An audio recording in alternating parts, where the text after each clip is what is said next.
Good evening, Guardians, and welcome back to another exciting episode of Short Pause Presents Tower Talk. Now, Ben, on the other end of the microphone, that's Brent. We're here on behalf of Short Pause. www.shortpause.com is the website. Make sure you're following us on Twitter at the Short Pause as well. You can find me on Twitter at Piccolo930. Brent's over there at the Dude1979. Just make sure you follow us as well, so you always keep up with what's going on here.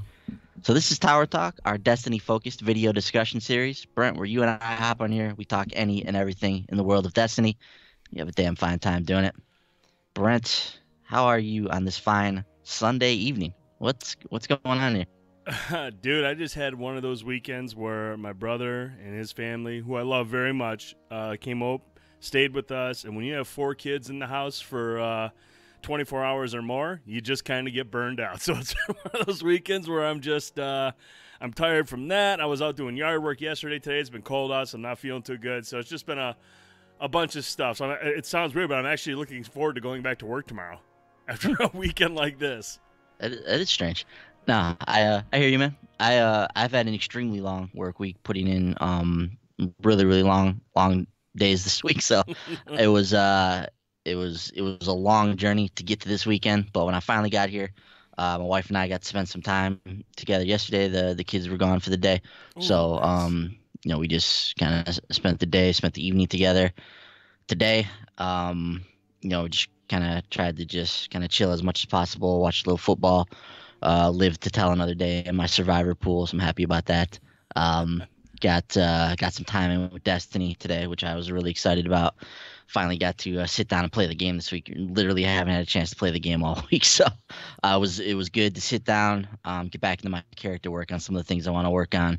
Spent a lot of time in the Crucible today, Brent, and up until this point, you and I don't think we've spent any time in the competitive playlist up until this point since Forsaken's been released, and something I've been meaning to get into. Would like to get on the grind for like Luna's Howl, get a chance at Redrix's Broadsword, all that kind of stuff.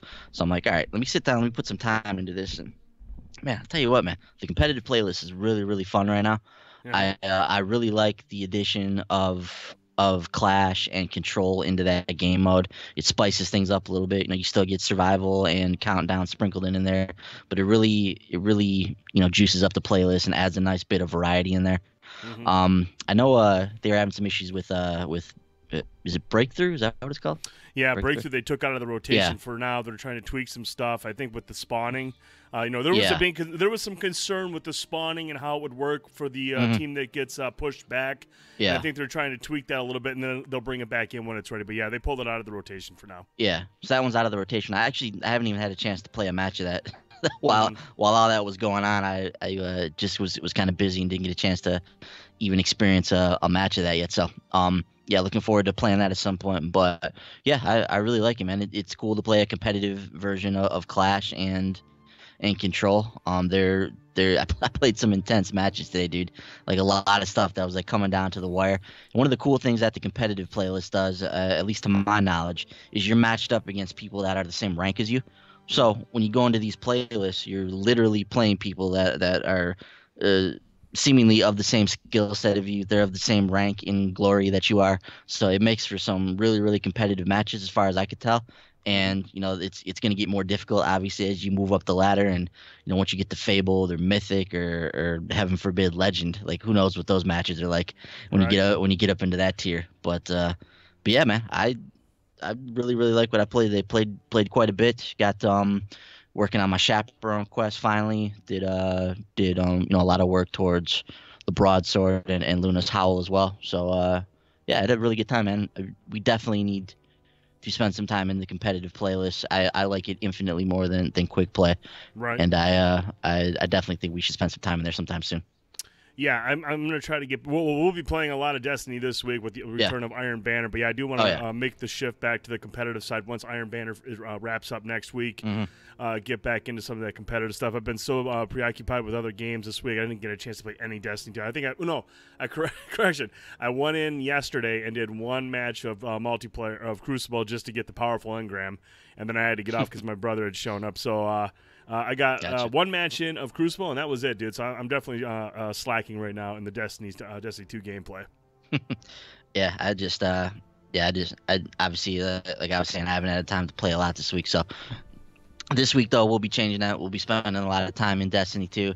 Um, got to spend a good chunk today. In fact, when we finish here, um, waffling between watching the rest of the Patriots Chiefs game, which not sure it's going to be much of a game here. The Patriots seem to be running away with this thing, so I think I'll be spending some time with Destiny 2 once we're done here as well. So Nice. see what I can get in before the end of the night. But what's going on in the world of Destiny, Brent? So a few things happen. Usually, obviously, we do Tower Talk on Thursday nights after the Bungie weekly update. Didn't get a chance to do it this week because of my aforementioned work schedule. So we had to move the show to Sunday this week. But we got some interesting things to talk about. First and foremost, let's talk some Festival of the Lost, man. So this is a reoccurring event with Destiny. It's I don't know, we've had probably 2 or 3 iterations of this throughout the history of Destiny 1. Don't remember exactly how many times, but this is an event we've partaken in many times, and to varying degrees of success. I think the coolest thing we've ever got out of this up to this point is a witch broom for a sparrow. So so the standards were not high for Festival of the Lost, but like we've been talking about, Brent, and like we're going to talk about in a minute here, this Festival of the Lost sounds infinitely more interesting than the Festival of the Lost that we've participated in the past. And this just goes back to what we've been talking about with this game and with Bungie and kind of the way that they're doing Destiny 2 now. But they've learned a lot with this game over the last year or so of Destiny 2 releasing and kind of the ups and downs it experienced. And one of those things that they've learned a lot from is how they handle these special events that occur in game.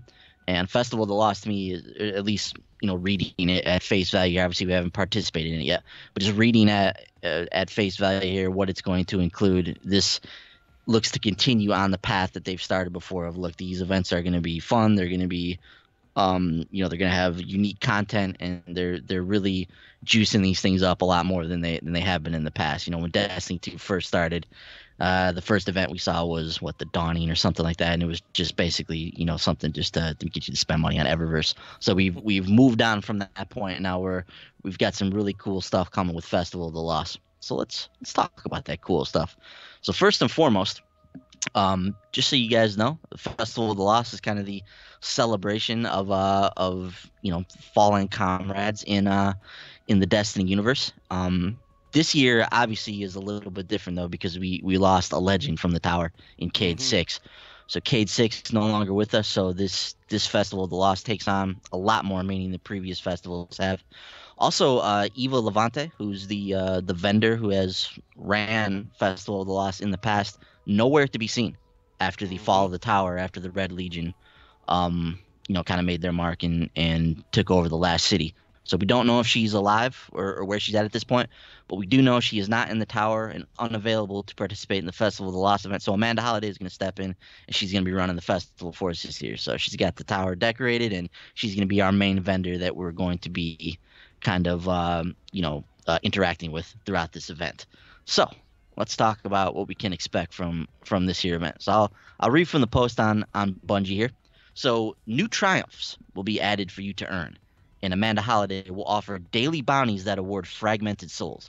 These items can be used to purchase Festival of the Lost masks. So this is obviously something we've participated in the past, kind of a fun thing. And typically these bounties that they've done in the past have related to wearing one of these masks and completing an activity. So I would imagine there's probably going to be something along those lines here as well. But these items can be used to purchase Festival of the Lost masks as well as the Horror Story Legendary Auto Rifle. Ooh. So Brent, right away, this is clearly going to be a different kind of Festival of the Lost than we've had in the past. Everything in the past, like I said, the coolest thing we've gotten is a witch broom sparrow. Now we're getting an actual legendary auto rifle that's only available through this event called the Horror Story. And looks kind of cool, man. Looks almost Origin Story-esque. And yes, it does. The Origin Story is a fantastic weapon, man. So if this gun is anything like Origin Story and it has random rolls available to it as part of Destiny 2, there's going to be a whole lot of people that want to get their hands on the Horror Story Legendary Auto Rifle. So just based off this, Brent, let me get your thoughts. What's your thoughts on them including a brand new legendary weapon available as part of this event?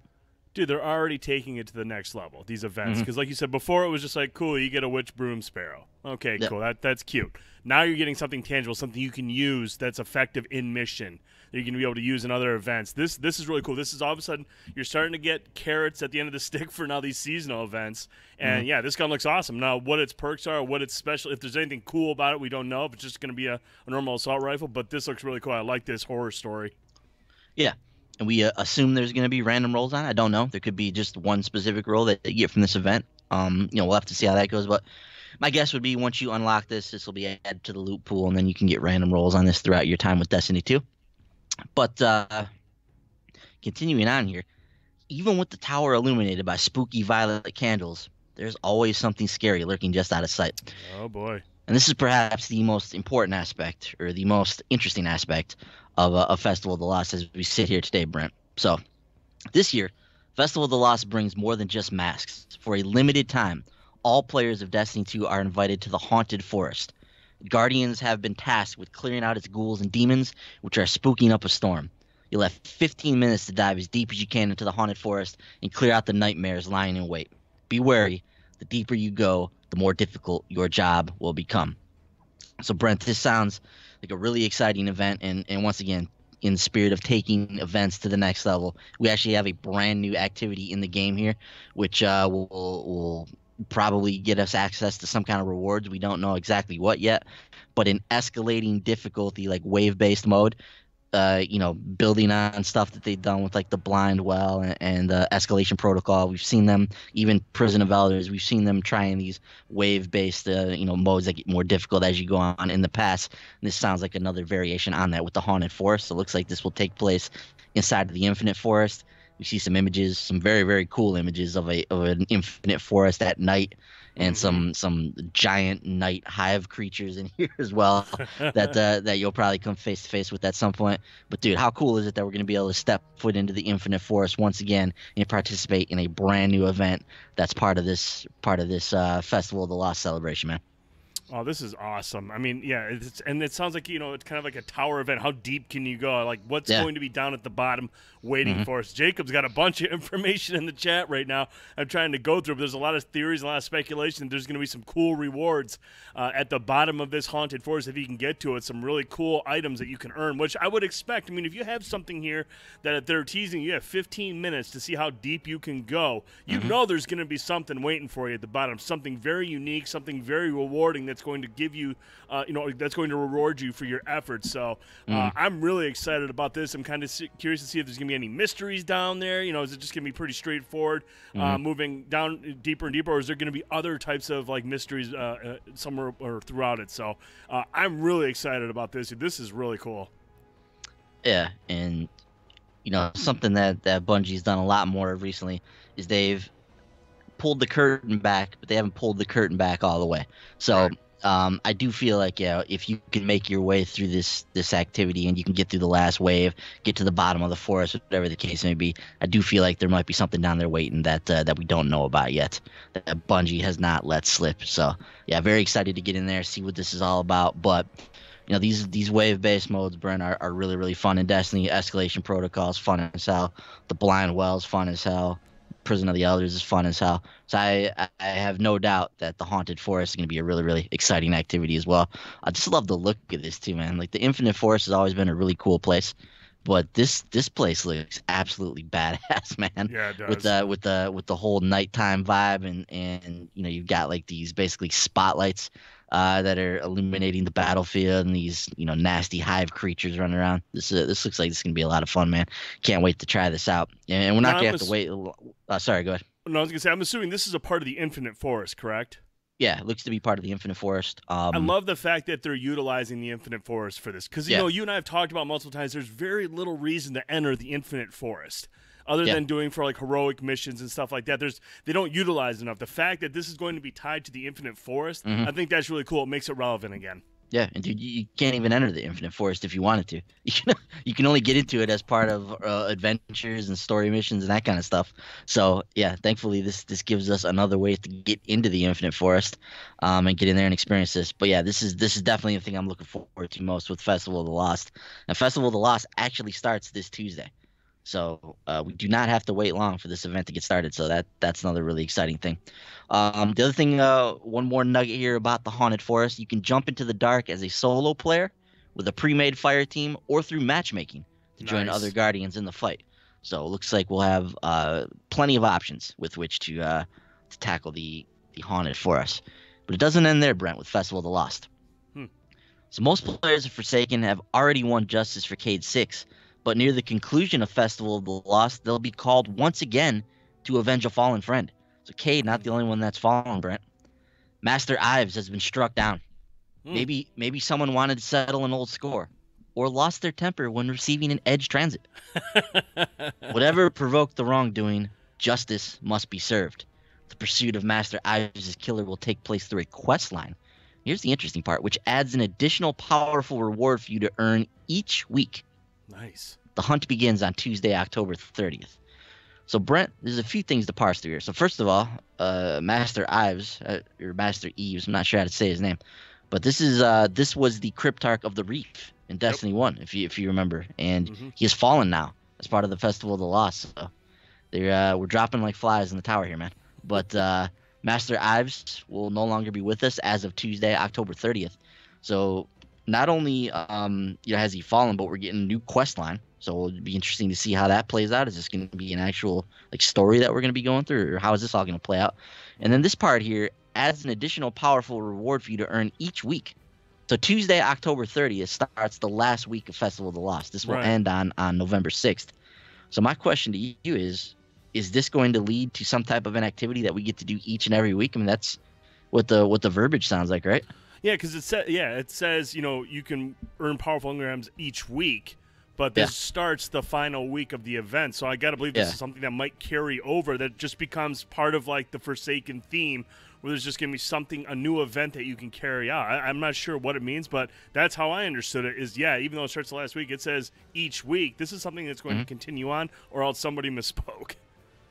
Yeah. I mean, with a little bit of detective work there, we can suss that each week. There's more than 1 week prior to the end of Festival of the Lost here. So, it seems like we're going to get some type of an additional activity with which to gain an additional reward, which is awesome, obviously, and makes the stakes even bigger for this event. So what do you think that could be, man? Or what do you think this is going to be? Like, do you think we're going to get into an actual mini story here where we're trying to find a killer, or how do you see this all playing out?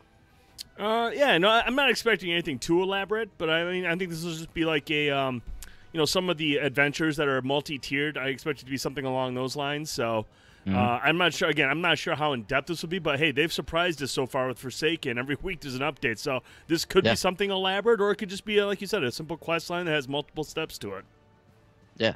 So just to once again bring everyone up to speed here. So we got Amanda Holiday running the event. You got your mask and your typical stuff that we've seen with Festival of the Lost, but we've got a brand new item we get to earn that will lead to the ability to earn a brand new legendary auto rifle. We've got the Haunted Forest, which sounds like a totally kick-ass event that takes place inside the Infinite Forest with escalating difficulty waves. And we've got the hunt for Master Ives' killer as part of this event as well. So that's 3 distinct things there that we've never really seen before as a part of Festival of the Lost, which is really exciting. But it doesn't end there, Brent. There's still more. Of course, part of Festival of the Lost is Tess Everest and the Eververse. So let's talk a little bit about what we can expect from that. Alongside Festival of the Lost rewards from Amanda Holiday and the Festival of the Lost triumphs. That's just want to hit on that one more time. There are going to be new triumphs in your triumph log there. So there's a spot specifically on there for events. I imagine that will be filled out by some of the stuff from here. Players will earn an ephemeral engram every time they fill their XP bar after achieving the max character level. Players will receive this engram in addition to the Steadfast engram, which effectively awards players double bright engrams for the duration of Festival of the Lost. Players may also purchase ephemeral engrams from Tess in the tower if they so choose. So I really liked this with the last event they did, Brent. Was it Solstice of Heroes, I think, where we were getting multiple engrams every time we leveled up, one from the event and one from your normal Eververse one. I really liked that. It led to you were getting a lot of stuff every time you leveled up. So I'm glad that they're bringing that back here. And they I'll be honest with you, man, they got some really cool looking stuff here on Eververse. Like the ship looks awesome. The Sparrow looks looks absolutely bonkers, man. I really wanna get that. So there's a few cool looking ships, some cool looking ghost shells, especially that cat one. I mean, how can you not want that one? That one looks really neat. I like how there's tape holding the ears up too. Yeah, yeah, you like that? Yeah, that's great. That's awesome. And then of course we have the the emotes as well. So we got a really cool guitar one in here, and then a crazy looking dance as far as part of this as well. Anything else to you in here stand out in terms of the emotes, Brent, or the Eververse reward? You just gonna try to get your hands on that cat? Yeah, I definitely want the cat, but Jacob makes a good point. He likes that ship with the Siva all over. I think that's pretty badass too. So yeah, that's awesome. Yeah, so there's a lot of cool stuff here. You've got the horror story assault rifle, but then you've got these cool ships. You've got the sparrows. You got some shells to work towards. So yeah, lots of cool. I like that guitar emote too. That thing's really cool. Yeah, definitely want to get my hands on that. So once again, Festival of the Lost begins on Tuesday, October 16th. That's this upcoming Tuesday, and it will conclude at 10 a.m. Pacific time on Tuesday, November 6th. So a 3-week-long event for Festival of the Lost. So we'll have plenty of time to get our hands on some of this stuff. So overall, Brent, what's your impressions of what they're doing with Festival of the Lost here, man? You excited to get into this on Tuesday? Yeah, this is no longer a one-off type of event where it's just some throwaway items and just a theme. Normally this is just a themed event. There's very little to it. It's just cosmetic and it looks cool. Now we have actual substance. We've got we've got a deep mission that we can go through, like almost like a horde event that we can play through with the Haunted Forest. We've got an assault rifle to chase after. We've got a bunch of stuff from the Eververse. There is like legitimate stuff to work towards. Plus we're gonna have a kind of a murder mystery to solve towards the end. So there's going to be a lot of stuff to do, man. I'm really, really cool. Yeah, definitely. I'm really looking forward to it myself, man. And yeah. So Tuesday, October 16th, we'll be able to hop into that. One more question on this, man. So they gave us a little bit of a peek into some of these masks here that that we're gonna have access to. So we see one for Prince Aldrin screaming, which looks awesome. We see one for Cade's chicken. So we'll have access to that. And then there's another one that looks like some kind of exo or exo hunter or something like that, maybe. Something like that, yeah. What is that? That's a great question. I don't know what it is. Maybe Jacob has a clue, but I don't know what that is. But yeah, I'm with Jacob. I want the chicken. I want the chicken mask. But I do think the Aldrin Solve one is really cool too. Yeah, they always have some really cool masks, man. Like I remember like the the ones they've had in the past, like Crota or Oryx, that kind of stuff. Zur was a good mask, so being able to get our hands on some of these things are always really neat. So yeah, curious what this guy in the middle is. I mean, dude, we play a lot of Destiny. We do a lot of stuff with Destiny, and I don't recognize this guy. So I don't know if I'm just missing something here, or if this is like a new thing that's giving us a hint to something that we're going to see maybe in this event. I don't know. Curious, man. Yeah, so if Jacob knows, definitely shout it out when if he says anything about it. Mm-hmm. So moving on from Festival of the Lost, Brent, a couple other things that we want to touch on. This is cool. So effective October 16th, the purchase of Destiny 2 Forsaken will include the 2 expansions included in the Destiny 2 expansion pass. So that is Curse of Osiris and Warmind. Every player of Destiny 2 who has yet to touch down on the Tangled Shore will need only the Forsaken upgrade. Our hope is that this will eliminate some of the questions that confront a player as they try to join our party. So, of course, the next logical question is, what about us? We can hear everyone who has already purchased Forsaken asking. Of course, I'm reading from the Bungie blog here. You're our vanguard. We appreciate you beginning the hunt on day 1. You were there when the first raid changed the Dreaming City. You've been part of the conversation that has breathed enthusiasm back into the tower. For you, and only the players like you, we have a collection of veterans rewards as an expression of our appreciation for being on the front lines. Every Guardian who has played Forsaken prior to October 16th will receive the following bundle of items. So, Brent, we have the Veterans of the Hunt bundle, which includes a unique emblem, a unique shader, 2 exotic emotes in the Knife Trick exotic emote, and the Coin Flip exotic emote. Very excited to see those. And a consumables bundle, which will house Fireteam medallions, Vanguard boons, Crucible boons, and Finest Matter Weaves. What in the hell is that? I want to say the finest matterwear weaves is the one where if you use it, it gives you an opportunity, a chance for a master core to drop when you kill a boss. I believe that's what the matter weaves. Correct me if I'm wrong, Jacob, but I'm pretty sure that's what the matter weaves is. That gives you a masterwork core, a possible drop of a masterwork core from a boss. I've yet to get that item. I'm not even sure how you get it, but I've yet to get one of those, so that would make sense and why I have no clue what it is. I think I've gotten mine from sharding certain weapons. I think it pops up. It's like one of those random things that comes with certain. I think that's what it is. Like a random, if you dismantle a random masterworked item, maybe you have access to one of those. Yeah, Jacob just confirmed it. He says you get it or you get a masterwork core, and it gives you an increased chance. Basically, it'll show that you'll continue to have it active until one drops. Gotcha. When you kill an ultra or an orange bar enemy, and it drops from dismantling. So yeah, that's how I remember how I got mine, was dismantling items. Yeah, so that will be a part of this bundle as well. The Tiger Stripe Black Shader and the Veterans nameplate emblem are exclusive to players who earn this bundle by playing Forsaken prior to October 16th. The 2 exotic emotes will be made available on Eververse sometime in the future, and all items are, of course, subject to change. So as Bungie says on here, thank you for playing, and thank you for being the first to experience what we've created. This package is currently slated to be delivered to veterans in early December. When the new Guardians arrive, please join us in extending to them the welcome that has made this community so notorious as an awesome group of people. So, Brent, let me get your thoughts on this. So, first, the idea that just simply purchasing Forsaken will get you access to the entire Destiny experience, and this idea that those of us that have already done that will get access to this unique bundle of items. Your thoughts on all this?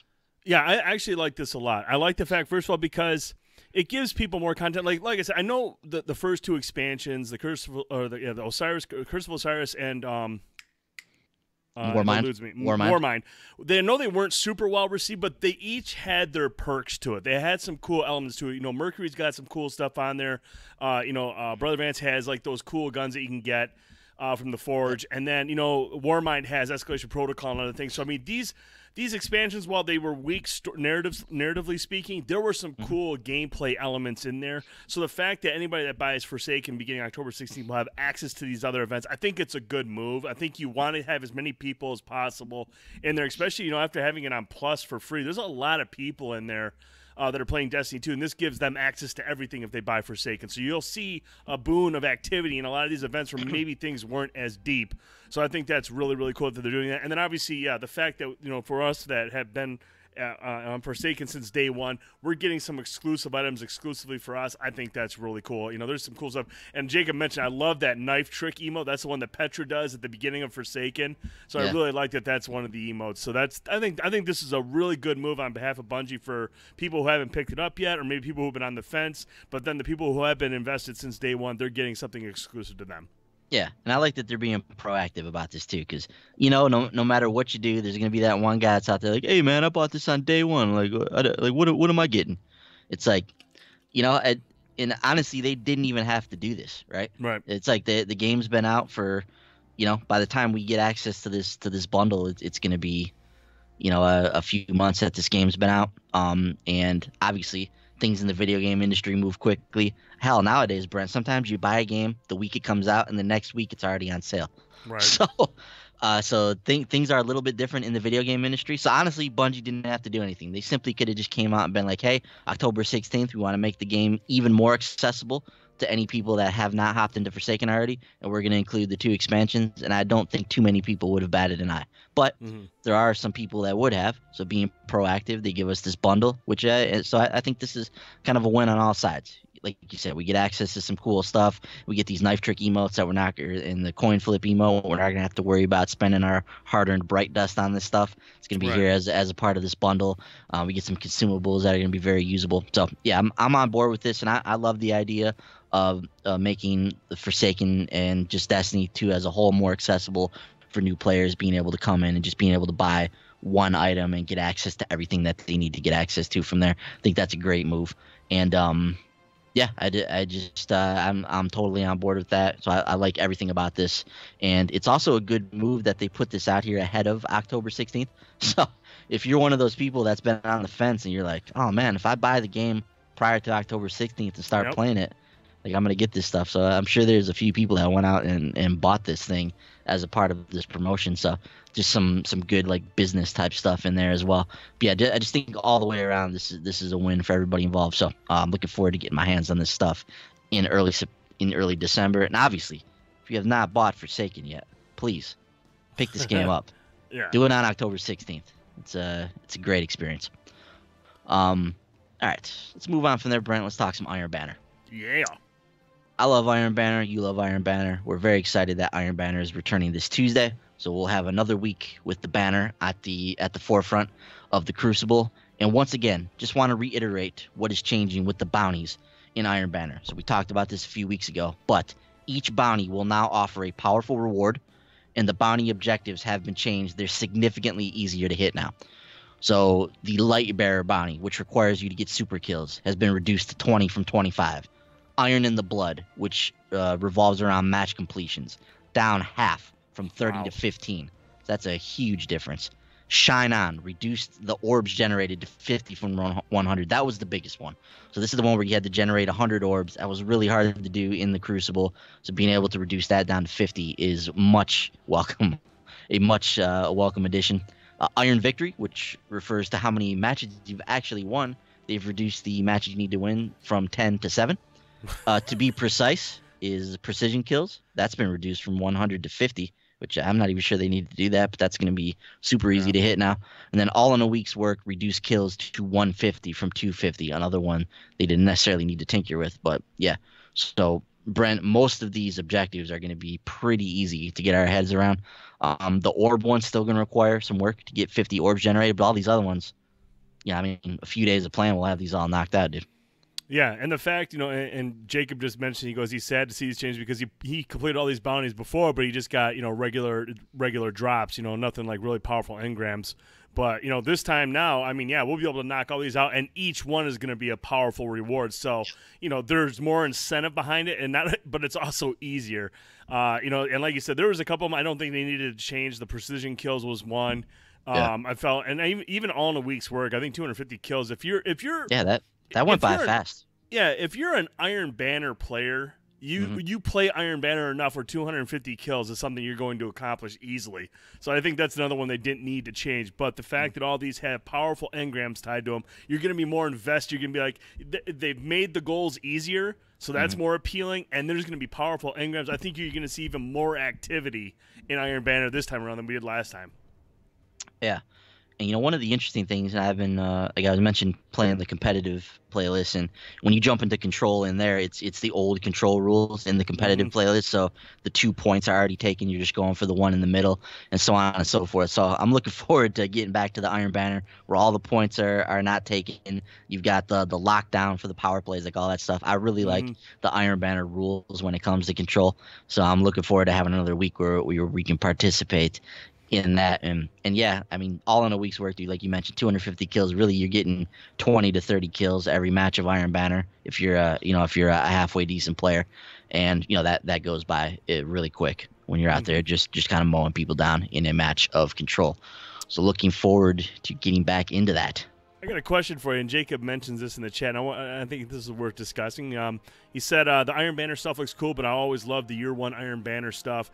Which set of armor do you like, boys? Do you like this new set, or do you like the stuff from Year 1? I'm going to be honest with you. I like the Year 1 stuff better. I mean, they both look good. I think they both look very good. But, man, that Year 1 stuff, I think, for hunters anyways, I think the Year 1 stuff is a little sexier, even though they're both still very unique and they're awesome because they're Iron Banner. If you're rocking all the gear, obviously you're a badass. But in terms of a cosmetic look, gun to your head, when you look at the two, which one is sexier in your eyes?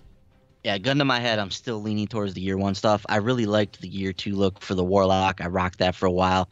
I'm sorry, not the Year 2, but the Season 2 look for the Warlock ornaments. The Season 3 ornaments were like those badass, like Lord of the Rings looking like Dark Souls armor suits. Those ones looked really, really cool as well. So yeah, I really like that stuff. Honestly, haven't been able to spend a lot of time wearing the Iron Banner gear. I haven't got the rolls that I wanted to on the gear, nor the power level. But now with powerful rewards being a part of the bounties, I feel like we're gonna get some nice rolls, get some access to some more powerful versions of that armor. So hopefully I'll be able to rock that stuff a little bit more. And that's something we talked about even last time when we were playing the game, Brent. When Iron Banner was around for the first time in the Forsaken era, it was like, man, I really wish we were completing these bounties. We were getting powerful rewards. Yep. We were just pulling stuff. It was like 500 power levels, and it was we were 515, 520 at that point. And it was like, man, it's kind of a buzzkill to complete one of these bounties. Some of them extremely tough, and you complete one and you get something that's not at the power level that you're at currently. Right. So I really like that change. I think that makes a lot of sense. Like you said, it brings a lot more prestige to the mode and to the bounties, and you're going to see even more people in Iron Banner now as a result of that. Also, as a part of Iron Banner, Brent, of course, Saladin will have a collection of curated guns for us to gain access to, and he's got two very interesting ones for us to take a look at. So first and foremost, he has the sniper rifle, which the name of it escapes me right now. Is it Bite of the Fox or something like that? Is that what it is? I will check. Go ahead and keep talking. Something like that. The other one he has, though, he's got Claws of the Wolf. Yes. Which is the pulse rifle that I've been very, very interested to get the roll that I'm looking for on.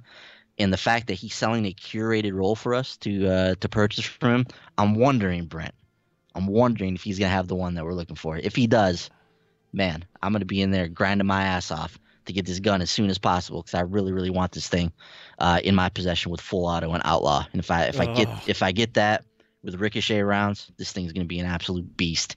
And I'm gonna be jumping for joy. So don't know what the roll is going to be that Saladin's rocking, but I really hope ricochet rounds, outlaw, and full auto are a part of that. If they are, I will be there at a moment's notice as soon as I get the medallions that I need or the tokens that I need. But that's not it, Brent. There's also more to this. So are you looking to earn some masterwork cores on top of everything above? Well, for the duration of Iron Banner, Valor gains will be increased. So this is awesome. Double Valor from the 16th through the 19th. And then for the weekend to finish out the update, Triple Valor from the 19th to the 23rd. So I will be in there for these, not only to play Iron Banner, but to get these Valor scores, because this goes a long way towards those Crucible bounties or those Crucible quests where you're trying to get some of these guns like the broadsword and that kind of stuff. You've got to, prestige your Valor or whatever you want to call it, reset your Valor rank. You've got to do it multiple times. So being able to get in here, especially on that Triple Valor, that stuff goes really, really quick. So I will definitely be spending some time in the banner this week, man. And did you say it's triple Valor next weekend, right?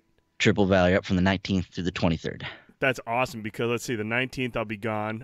Saturday there's kind of a big game going on, and I'll be down there for that. A little bit of a big game. So I'm going to be missing out on a lot of Triple Valor, but I'm going to try to work on the Double Valor this week, and then hopefully on Sunday, and possibly, I don't know if it'll go. It went through on Monday last time, didn't it? The last time we did the Triple Valor, It carried through on Monday. So I'll still get Sunday and Monday to get that Triple Valor. But, yeah, I'm missing 2 key days there where I'd be able to play a lot to really rank up my Valor. Yeah, it's going through the reset, looks like. So, yeah, we'll have an opportunity on Sunday and Monday to play Triple Valor as well, even prior to the reset Tuesday morning, if you so choose. You'll be able to hop in there and get some Triple Valor as well. But yeah, I've actually got a busy weekend next weekend as well. You've got I'll definitely watch the Michigan State game. We've got an event at the Detroit Zoo that we're taking the kids to in the evening. Oh man! Got the family coming over after that because the kids have their first swim meet of the season is coming up on Sunday, so we'll be there for that as well. So a lot going on next weekend on all fronts of the Short Paws offices, but we'll do our best to try and make it work. But other than that, Brent, one final thing we want to know here: we've got the update information for 2.0.4. So this is the update that will not only grant access to Festival of the Lost, so this is a necessary update for that, but it's got some other cool quality of life things that we talked about previously. I'm sure the patch notes will be out in due time here. But in preparation for update 2.0.4, this is what you can expect. 10 a.m. Eastern or 7 a.m. Pacific, Destiny 2 maintenance is scheduled to begin. No downtime is expected. So some Destiny companion features will be unavailable on the web, mobile, and third-party apps, but the update will begin rolling out across all platforms and regions at this time. At 9:45 a.m. Pacific time, any Destiny 2 players remaining in activities who have not yet installed Update 2.0.4 will be removed from activities and returned to the title screen to take this update. And at 10 o'clock, the maintenance is scheduled to conclude. That's 10 a.m. Pacific time. Destiny companion features will be re-enabled, and players who encounter issues should, of course, report them to the help forum. So, if I'm reading this correctly, it doesn't sound like there will be any downtime with any of this, Brent. You just have to make sure you log out at some point, download the update, so that you're ready for Festival of the Lost when it goes live at 10 a.m. Pacific, 1 p.m. Eastern. And other than that, my friend, that is going to do it for this week in Destiny. Any final thoughts from you, man? No, man, I'm just ready to really dive into this Festival of the Lost and explore the Haunted Forest with you. But mainly this week is, I'm glad. That's why I'm glad this Festival of the Lost will run 3 weeks, because this week is going to be primarily Iron Banner, working on getting those weapons, those roles that we want. But I'm glad to see that the Festival of Lost has some meaning to it. It has some content. It has some subtext. So it's going to be worth playing through a lot of the stuff and grinding out some of the things that you can do. And I'm really interested to see the Haunted Forest. Like I said, Jacob was in the chat talking about some of the theories of what could be waiting for us at the bottom. He's going to put that stuff in the Discord. So if you're on Discord, look us out, Short Pause Guardians. If you need it, I'll put the link in the description of this video. We always talk about Destiny 2 in the Discord channel. Jacob's going to post some information that he's been finding. So lots to discuss. There's a lot of speculation about what will we get at the bottom of the Haunted Forest if we're so lucky to be there. And again, it's just very cool that the Festival of the Lost has some real meaning to it, has some value to it, and we're going to be grinding away at that. So that's very, very cool stuff. I'm excited about that. But this week, dude, it's Iron Banner. Oh, yeah. Lots of Iron Banner this week, and I'm very, very curious to see what's at the bottom of that forest as well, man. Can't wait to get in there and try to make it to the bottom. Curious what the power requirements are going to be for that. Are they going to scale to your Guardian, or is there going to be like a set requirement, or are they going to have different difficulty levels? I guess I would hope, if there's not difficulty levels, I just hope, what it should be, honestly, is it should be a set level to enter. But if you're not powerful enough, you shouldn't be able to make it to the bottom. I feel like that. It should just be, look, you start here. The starting off point is 300. And you just work your way through. But I mean, if it's 15 minutes, it's going to get difficult fast. Oh yeah. And I don't want it to be like some 300 event from top to bottom. I want some challenge. I want to make it worth the while to get down there. But I mean, I feel like if you get towards the bottom, if you're getting deeper and deeper, it should be a very challenging event. I want the power level to be up there, and if we can't get to it, hey, we can't get to it. But you have 3 weeks to grind to get your power level up, so I'm cool with that. But no, I'm just, like I said, dude, I think it'll just be an easy entry, but it's going to get more difficult the deeper you get, and your power level will come into play the further you go down. Yeah, we can maybe see something like Escalation Protocol, where you start at 360 or whatever, and by the time you get to the final wave, you're at 400 or whatever the case may be. Maybe something like that could be applied to the Haunted Forest, and I think that would be cool. So, yeah, man, I just been kind of making note of what I need to do in this game for the rest of the season. So I wanna grind these Crucible quests and try to get my hands on some of these really elite weapons like Luna's Howl and like Redrix's broadsword. Being able to knock those out is a feather I really want to put in my cap. Still haven't finished the Ace of Spades quest. We need to do that at some point this week, dude. We need to get in there and knock these strikes out and just continue on with our quests. And now we got the Chaperone on our plate, which we can knock out as well. We can do a lot of that while we're playing Iron Banner. So looking forward to that. I still need to get in personally and finish the Sleeper quest, which I still have not done, which is honestly unacceptable. So I need to get in there and take care of that. Still some things I haven't done with Warmind that I need to get knocked out. Dude, at some point we need to get into Escalation Protocol too and try to get our hands on this shotgun. We need to make a point to try and grind that stuff. I know I saw Tipsy talking about it the other day, but he's got the whole armor set, all the weapons now, as it seems. So he's been in there putting in work, and he's got the rewards to show for it.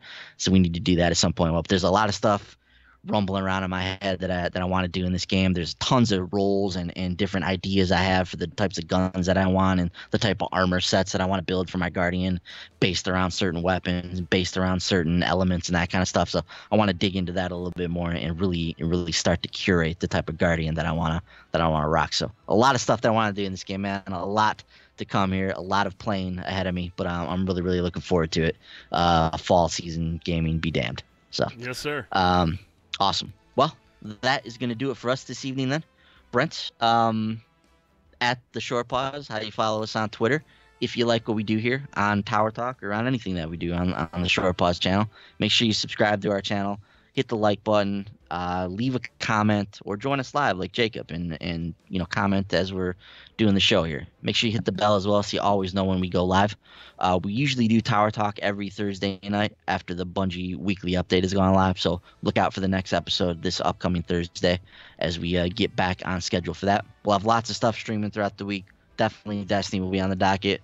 We'll have a Tuesday night indie spotlight Tuesday night, and I'm sure we'll have other stuff up on here as well. So be on the lookout for that. Brent, anything else you want to get off your chest? I think that's it, dude. I think we're ready to wrap it up. Cool. Thanks to everybody who stopped by. Thanks to everybody who watches the content on a weekly basis. Really, really appreciate it. And we'll see you guys next Thursday night for the next episode of Tower Talk. Have a good evening. See you guys.